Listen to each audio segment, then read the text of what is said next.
Apple just dropped the new MacBook Air with the super fast M4 chip for just $999, $100 less. But wait, there's more. We also have the Mac Mini M4 with the same M4 chip that came out 4 months ago. So, which one is the better choice to join the Apple ecosystem? Let's find out. Hey everyone, welcome back to the channel. My name is Bobak and we are gonna be having tech talks regarding photography and filmmaking in my YouTube channel. So let's start with the design. The MacBook Air M4 is a beauty. It's super light and has new colors: sky blue, starlight, silver and midnight. Whether you're a student traveling the world digitally or just someone who loves to move fast, this laptop is the best choice in the market. The Mac Mini is a tiny powerhouse. It's not as portable as the Air since it's desktop. It's super small, minimal, modern, and it will fit perfectly in any workspace. Alright, let's talk about performance because that's where everything gets interesting. Apple M4 chip is a beast. If you look at the benchmarks, you will notice you're paying less for what you're getting. Also, 16 gigs of RAM on a Mac feels like a 32 gigs on Windows, and it flies through everything. If you're editing 4K videos or even 8K, rendering 3D models or running heavy software, the Mini might just be your best friend. But here is a twist.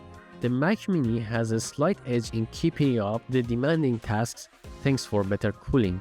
MacBook Air M4, it's a great choice for most of the tasks like video editing, coding, and even gaming. It's super efficient with 18 hours of battery life, and thanks to the improved M4 neural engine, now AI tasks are lightning fast. Plus, it's completely silent. But if you're doing long video renders, things might get a bit tricky. But you can always use an external stand with a fan to keep it cool.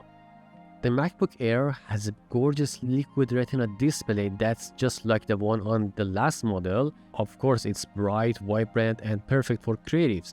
Whether you're binge watching your favorite show or color grading, this screen is real treat for your eyes. The Mac Mini does not have a built-in display, of course, but that's actually an advantage. If you're all about customization, the Mini lets you build your dream setup. But if you're on a budget, you will need at least a 4K 27-inch IPS panel display with a good color accuracy. I suggest spending at least $300 to $400 to get a good monitor, which makes it $1,000 as the same price as the MacBook Air. MacBook Air clearly outshines the Mini in terms of the audio. Its speakers are surprisingly powerful for its thin design, which I've been always admired Apple for their speaker designs. On the other hand, the Mini lacks built-in speakers and you will need to go for the external speakers. MacBook Air has a simple setup with 2 Thunderbolt 4 ports and a headphone jack, and it's easy to use, but you might need extra dongles like this one if you want to connect a lot of stuff. The Mac Mini though, it has most of the ports. You've got 3 Thunderbolt 4 ports, 2 USB-C ports, HDMI and Ethernet ports. Alright, let's talk money. The MacBook Air starts at $999, while the Mac Mini starts at $599. But here's the thing, if you already have a monitor, keyboard, and a mouse, the Mac Mini is an incredible value. If you need everything in one package, the Air might be a better deal.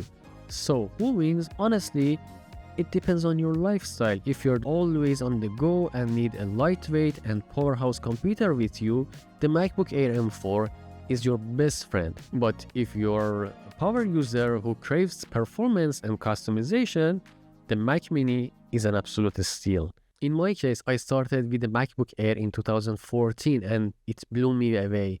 And then Apple dropped the M1 in 2020 and I was like, this is a new era for the Mac. So I needed to upgrade to M1. Now after 4 years, I switched from M1 to M4. It's another level. Macs have never been this powerful and affordable. So if you're thinking of upgrading, now is the time. So which one would you choose? Let me know in the comments below. And don't forget to like, subscribe, and hit the bell icon. Thanks for watching and I'll see you in the next one.